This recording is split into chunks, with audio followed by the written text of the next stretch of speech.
Welcome back to the London Futurist podcast. We've remarked before on this podcast that while AI research is galloping ahead, the deployment of modern AI in industry and government organisations is advancing at a more stately pace. One of the people trying to change that is our guest today, Steve Coates. Steve dropped out of college to become a chef, but he switched again and took a degree in computer science, and then spent 20 years developing business strategies with Accenture and the Boston Consulting Group.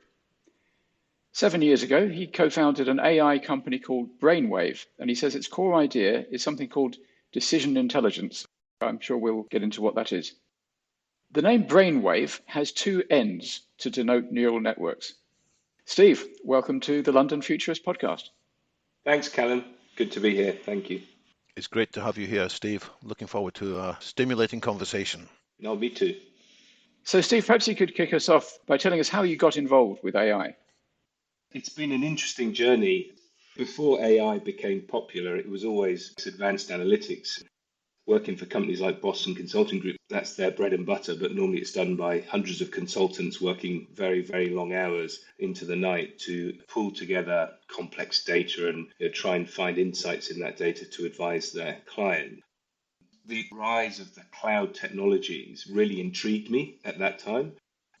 I wasn't quite a futurist thinker like yourself, Callum, thinking that it was the end of the consulting world, but I did appreciate that things would have to change and things will change quite rapidly. I guess that was my first footstep into the AI world. When we set up Brainnwave, we didn't really set up to be an AI company initially. What we were passionate about really was about data and bringing data to people in sensible ways so that they could make better decisions. One of the things that consultants always do very well is they back up any advice or decisions with robust facts and being able to point to why they're saying things. And I think technology was moving in that direction, and that was really interesting.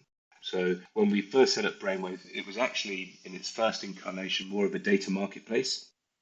So we had this concept of, well, let's try and bring complex data sets, things like satellite data, geospatial data, that aren't traditionally used, bring them to the business world at scale, and then leverage some of the algorithms that were being developed by research around, vision algorithms and various other things that were interesting to us.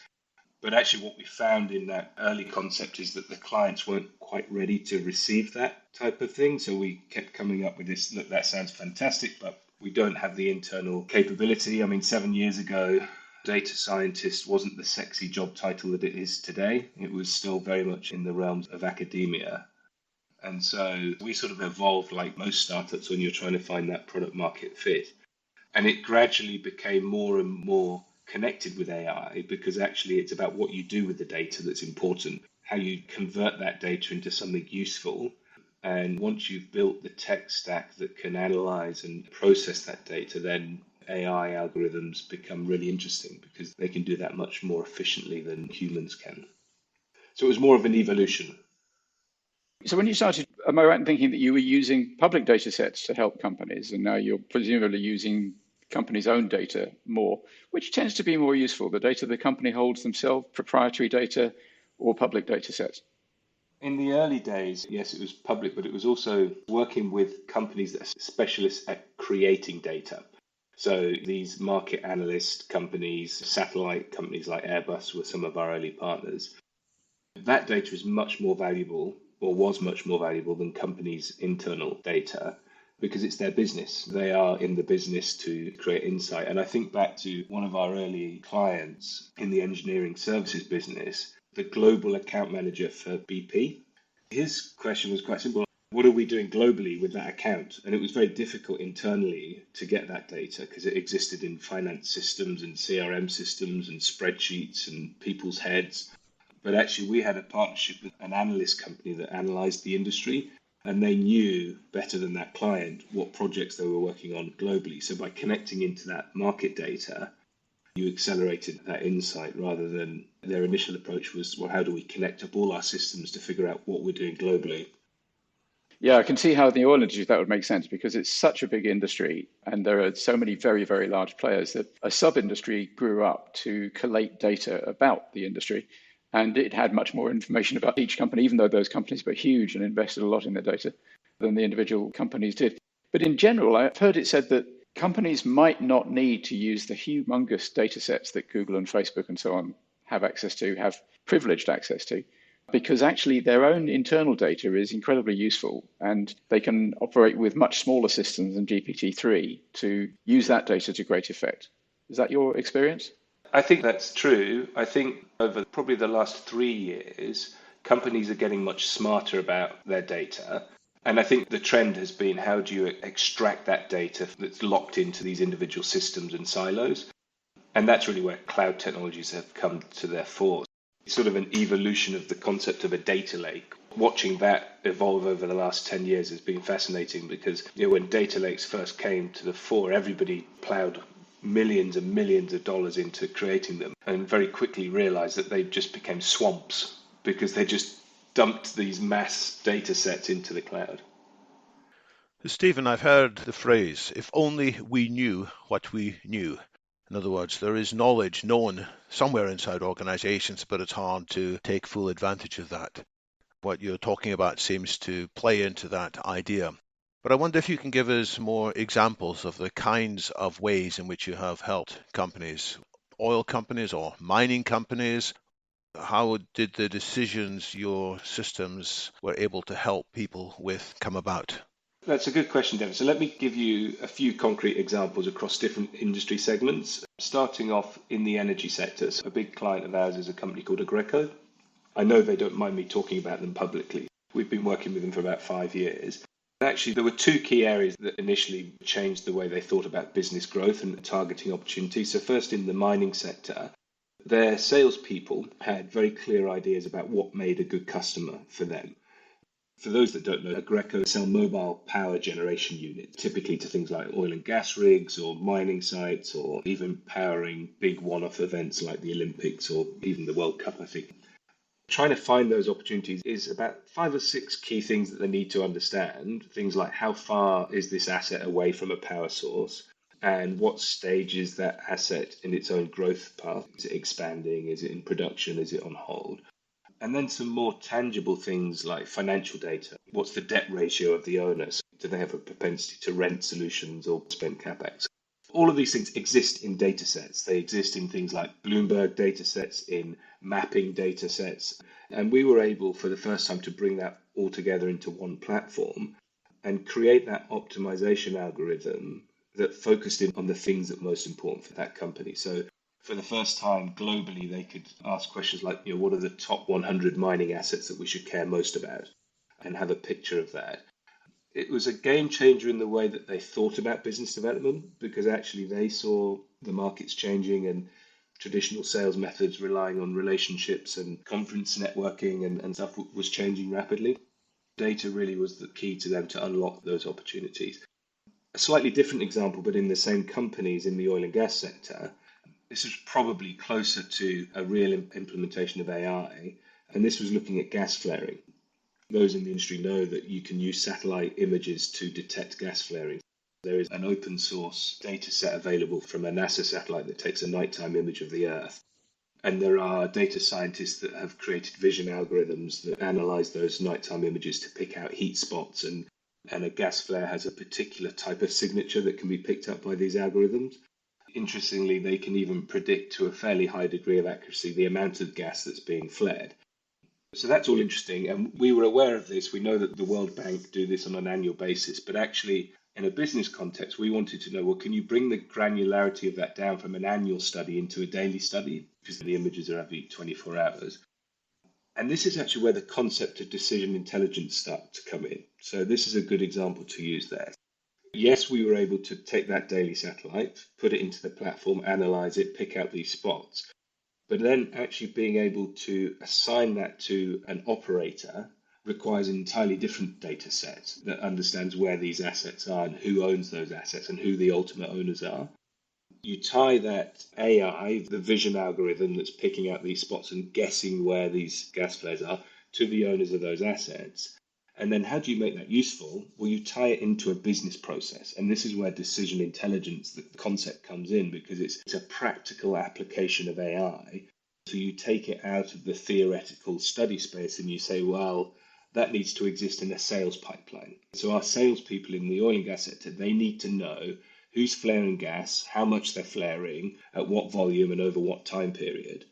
And then you can target those opportunities with your generation solution and say, hey, well, look, you're flaring this type of gas. And actually what you find is you know more about the client than the clients know themselves. And that's a very engaging sales process. And so that's what excites me about decision intelligence. I think I've heard you say before that some of your data sets have 7 dimensions in which they vary. So this isn't the kind of thing that a salesperson or an executive could easily hold in their head. But with your decision intelligence support systems, you can make some of that connections and variations clearer. David, that's a good point. And actually, it's something that does intrigue me about how this thing will evolve. Machines are very good at multi-dimensional analysis because they can hold infinite amount of dimensions. And with the cost of cloud computing coming down the way it has, infinite amount of data, I suppose, at some degree. To make good decisions, you have to trust what's underpinning that decision. And I think in what we've seen in the last probably 10, 20 years, since I've been in this industry, is there's always a distrust about the data. This old adage of rubbish in, rubbish out. And that's very true when you have a human doing the analysis because they can only hold so much in their head. And so they're limited, I guess, to the amount of data that they can conceivably analyze to come to those conclusions. I think what machines are doing, when we think about AI, is they are taking that multi-dimensional approach to the next level. And so to a certain degree, the machine doesn't care because it's not emotional, but the rubbish in, rubbish out concept dampens down a bit because you've got access to much more data, and therefore the bits that aren't very good, the machine will pick up those patterns and kind of normalize that over a much broader space. So you reduce the impact of having rubbish in, rubbish out, but you do create a new problem for clients, and that's like, how do you trust the algorithm? For the last 20 years, it's like, well, I don't trust the data. And then now people like me and Brainnwave, we're trying to bring these new technologies and approaches to clients. And there's a real concept of avoiding black boxes. Yeah. Actually having explainable AI. Like, yeah. How do I trust this algorithm? And this ties into something that really interests me, which is the observation that AI research is galloping ahead, GPT-3 and stable diffusion. And in fact, I understand that GPT-4 is coming out next month or January, which I'm sure lots of people are very excited about. So AI research is galloping ahead, but AI deployment in industry and organizations seems to be a lot slower. And maybe the reason for that is this fear that the algorithm, while it's learning, will make mistakes, and you can't have processes run by systems which are going to make mistakes. It's just too scary. Also, a lot of people say that a lot of the systems in deployment, which are claimed to be AI, are actually not. They're just statistical systems. Is the difference whether the system learns as it pursues its goals? Is that the difference? Is that what makes the difference between a system which truly is AI and actually isn't? And does that explain why AI is being slower to deploy in the real world, do you think? It's definitely an issue that's out there. There is a lot of confusion about what is meant by AI, and machine learning is a subset of AI. It has a clear definition that the algorithms will learn from themselves as you feed it data, and it will adjust and make tweaks to its outcomes. Whereas AI is where machines are predicting things or spotting patterns and making insights and recommendations. And I think there is a broad adoption of AI, whether you call it advanced statistical models, but it's actually using data to let the machines come to some sort of intelligent conclusion around what the insight might be. And the gas flaring is an example of that. It's using vision algorithms to look at a nighttime image of the Earth and guess certain patterns and say, yes, those pixels on that screen are most likely to be gas flares, not forest fires or whatever it may be. And I think that's an easier thing for companies to adopt, because actually it's really just using the compute power to analyze vast amounts of data, and you can draw quick conclusions from where that analysis has come from. And there's not necessarily any learning going on in that instance, is there?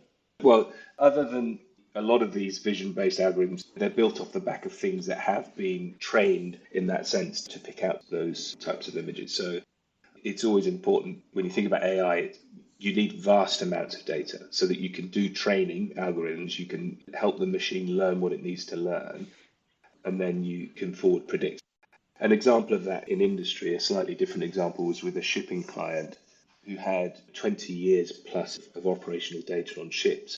And that's a vast amount of data. That's enough for you to sort of split the data in half and say, right, we're going to take 10 years of that data and we're going to build some predictive models that learn from themselves and make predictions about operating costs and budgets and so forth. And then you can point it at the other 10 years of data and say, well, how well is the machine doing? Because you've got a completely unbiased set of data there. And so these things are possible where you can use those machine learning type algorithms. But again, you run into human behavior. One observation I've had over the last few years is, and probably quite rightly so, humans are very unforgiving of computer algorithms. So humans make mistakes all the time. You hear it all the time, well, I'm only human. Yeah, that's said in business all the time. I can't get it right all the time. I'm only human. But there's an expectation on a machine that they have to get it right all the time because they're a machine. They have no right to get it wrong. And so when you think about some of the implementations in companies, it's a difficult thing to overcome, to say, well, this machine will be predicting things, and statistically we can look at that and say 90% that would be a phenomenal result. 90% of the time it's going to get it right. 10% of the time it probably won't. If you were looking harshly, that you say that's compared to your human system that you currently have that maybe gets it right half the time. But you can't really convey those messages because we're a lot less forgiving on machines getting it wrong. The kind of system that I'm always surprised hasn't sprouted like mushrooms is the system that DeepMind used to optimize the cooling processes in Google server farms. I don't know how many farms they applied it to, but they generated a huge amount of saving in what was already probably a pretty well-run facility, being Google. And yet, you're not seeing that kind of approach taken up by National Grid and by the oil companies and lots of other process industries where you'd think it would be absolutely implementable. And I'm still surprised that that's the case. I am surprised as well. There's no doubt that the large tech companies like Google and Facebook, they're at the forefront of this. I don't know how available they're making that technology. I don't know whether it becomes a commercial decision or whether it's a human barrier, maybe. Maybe these organizations aren't quite ready to adopt that type of thing. I read a study by McKinsey that when companies get AI right, they can see cost savings of up to 90% and revenue increases up to 75%. So I read those numbers and I'm like you, I'm thinking, well, everybody will have to do this at some point. There won't be a choice about it because I think the industry will eventually move in that direction. And what you'll have is innovative startup companies that enter traditional industries and turn them on its head, leveraging these technologies. And I think traditional, old school industries recognize this and they are investing millions of pounds, tens of millions, hundreds of millions in this. Trust me, over the last 7 years, I read statistics like that all the time and think, well, this is such a fantastic industry to be in. But it's hard. It's hard to get people to adopt things. Human change has always been the biggest challenge, and it was the same 20 years ago as it is now. We'll be right back after a quick break.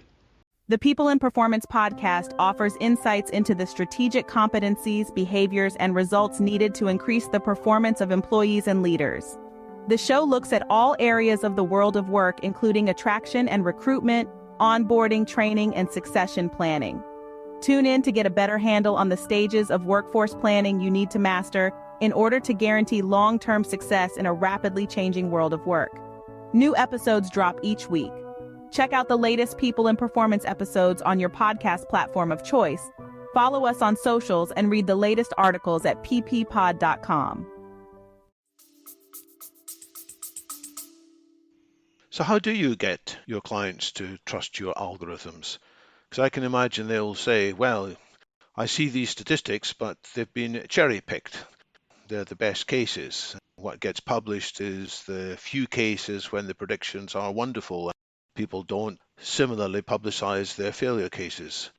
Before one of your clients spends a lot of money traveling somewhere to investigate a possible gas flare, how do you persuade them that your algorithm is likely to have come up with the right identification?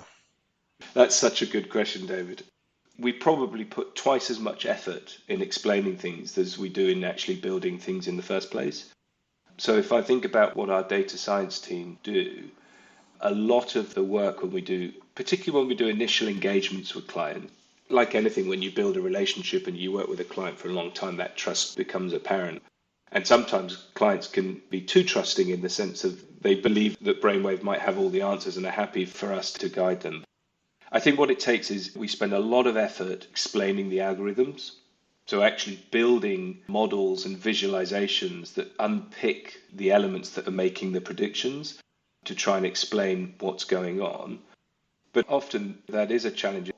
How do you get somebody that has a PhD in mathematics to explain to a very busy business person who is without doubt very intelligent and super bright, but has 100 things on their plate and is trying to move forward at pace?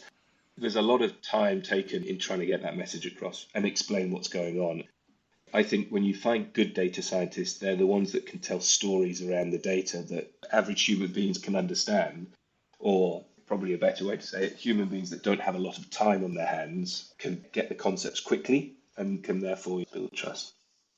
Just to follow this up, I like the emphasis upon communication skills. I do think as a futurist we need to be better, not only at learning, but better at teaching, better than sharing what we know. But is there a risk that your data scientist here will offer an explanation that sounds plausible, that sounds easy to understand, but isn't actually what the algorithm is doing? Because after all, this is one of the risks in the whole field of explainable AI, that the system is fabricating reasons. A bit like we humans, sometimes we offer justifications for why we did things that weren't the real reasons, they just sound nice. So are you confident that you are truly understanding what your algorithms are doing here? Yes, is the answer. But I recognize that risk. In Brainnwave, I suppose the way that we manage that, and this is not unique to Brainnwave, I suspect a lot of these startup companies are similar. As chief executive of Brainnwave, I have a very client-facing role. Most of my time is actually working with our clients and finding those opportunities. And having been a consultant for 20 years, I have that, I guess, ability to communicate with clients in a way that they understand. So I can be the acid test internally. So I can go to our data science team and come up with the shortened version. We hate buzzwords in Brainnwave and we do everything we can to avoid going down that track, but actually trying to pick out what's the key message, what's the story here. I can have that internal dialogue with the PhDs, the data scientists, to make sure that what I'm saying externally matches up to what's actually going on. But it is a challenge because some of these things are enormously complex. There are times when, even with a maths degree and somewhat literate in that space, it's hard to understand. So it is a danger because you have very bright research type people that are pushing the boundaries in terms of this space, but they don't necessarily have those communication skills to bring that back and communicate it to people in ways that they can understand. I read maybe it was Forbes, there was a good article about the role of a data scientist, and they were saying it's the sexiest job title of recent years. But actually, a data scientist is a storyteller. A good data scientist is a storyteller, and it's somebody that can go down to the depths of the complexities that are needed to build some of these algorithms, but then tell it in a way that can engage their audience and help them understand what's going on. So you're working with miners and oil companies and energy companies. Are you also working with financial services companies? Because that's a sector where, at least reportedly, they're pretty far ahead relatively in deploying AI. Brainnwave doesn't work in the financial services sector at the moment. I'm smiling a bit there, Callum, because I'm recalling a story I think I've told you before. I was sitting next to a senior exec of an investment bank, and this would have been maybe 15 years ago. They had a machine in the office, a black box that was doing some of this high frequency trading. And he was telling me after a few bottles of wine that nobody dare switch it off because the people that built it had actually left the company and that knowledge had sort of passed on, but it was generating billions of dollars of trades every day or week or month. The financial services sector have been all over this for a long time. And I think what's driving that is the structure of the data that they deal with is very structured. It's finance data, it's tables, it's something that machines can readily understand. Do you think that our financial infrastructure, the global trading system, is populated by AIs wandering around, which are learning how to maximize profits and are not transparent because lots of times their owners, their managers, don't know what they're doing? Is the global trading system really being run by AIs like that? I slightly doubt it, but maybe it is. Listen, I don't know, to be honest. I don't have that insider knowledge on that scale. But I do think, like all things in any company, I mean, this happens a lot. Often you'll have bright people that come along and build something, whether it's a spreadsheet that does sort of clever analytics stuff, but then they move on. And time again, you come across these situations where big decisions of business are being run off things that have been built by people that have moved on and nobody really understands. But they then turn the spreadsheet off because it's generating value. Listen, I don't think the financial system is being run by AIs.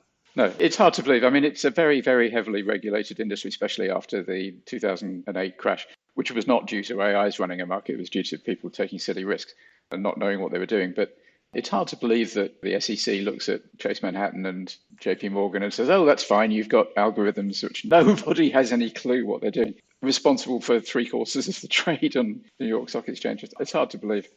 Yeah, you talk about the role of the regulator there, and I think that's a big area that will increasingly become more important because actually who is going to be policing this as it starts to gain momentum?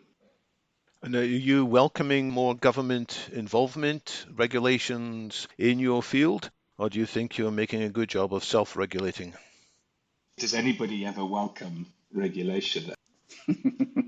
Listen, I welcome the ethics of it all. There's a lot of effort put in to think about ethical AI.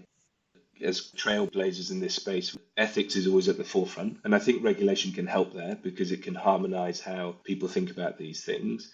And it is very much needed. I think the challenge of regulators is really keeping up with the industry. It is a difficult thing to police. There is definitely a role for regulation in some areas of deployment, and I think that's around policing the ethics of it all.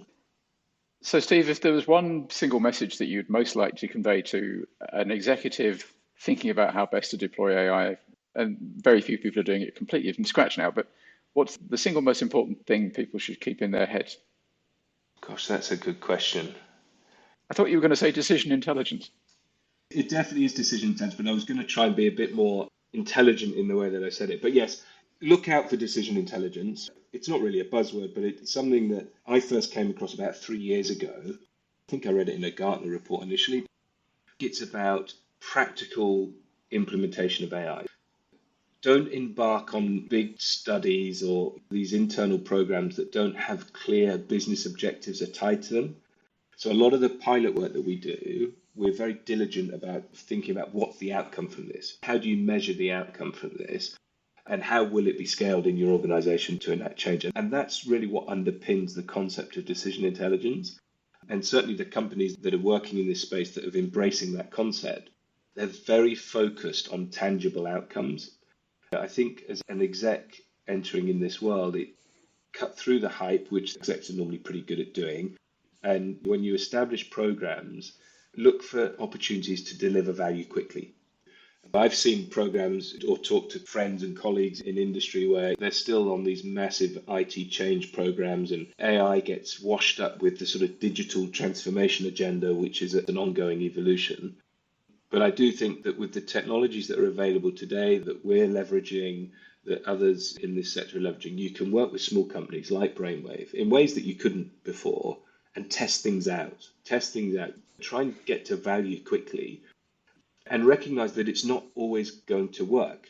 That's the other beauty of working with smaller companies, I think, is you can fail fast. And that's one of the mantras of agile and being in the entrepreneurial world. Try things, break things, fail fast, move on.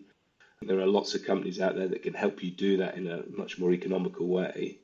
And then maybe there's a role, well, there definitely is a role for the bigger players to then scale things up globally. Decision intelligence is a helpful concept because it's very focused on outcomes and tangible value. Use decision intelligence, fail fast, and then go on to succeed fast. Absolutely. Consider the outcomes more carefully than you're focusing on just the technology. Technology is interesting and it's important to learn about it, but even more important is to know how it's going to influence your business processes and the outcomes. And yeah, deliver value quickly. I like that resonance. Mm-hmm. Thanks very much for joining us, Stephen. This is a practical example of AI making real difference in real corporations and real industries. Thank you, David. Yeah, thank you very much for sharing some real case studies. That's very helpful. Thanks, Cal. Thanks, David. No, I've enjoyed it. Enjoyed the discussion.